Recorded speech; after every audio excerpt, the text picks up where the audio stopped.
नंदुरबारमध्ये दारूबंदीसाठी मतदान पार पडलं आणि यामध्ये दारूबंदी करण्यासाठी लढणाऱ्या महिलांचा मोठा विजय झालाय।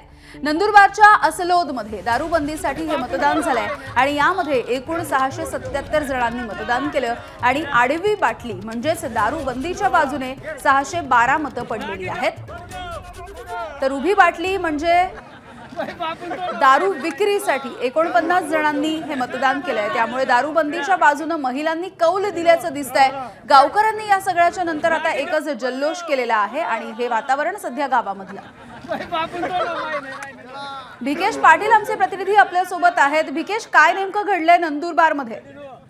यामिनी, आज सकाळी 8 वाजेपासून आसलोद गावात दारूबंदीसाठी मतदानाला सुरुवात झाली। हे मतदान विशेष म्हणजे बॅलेट पेपरवर झालं। 1216 एकूण महिला मतदार या मतदान प्रक्रियेत मतदान करणार होत्या। त्यापैकी 677 महिलांनी आपल्या मतदानाचा हक्क बजावलेला आहे।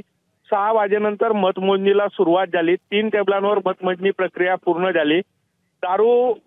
दारूबंदीच्या बाजूने 612 महिलांनी मतदान केलेलं आहे, तर 16 मतं बाद झालेली आहेत। 49 जणांनी दारू विक्रीच्या समर्थनार्थ मतदान केलेलं आहे।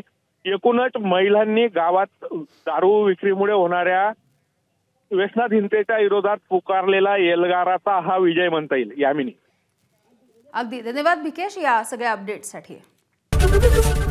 एबीपी माझा, उघडा डोळे बघा नीट।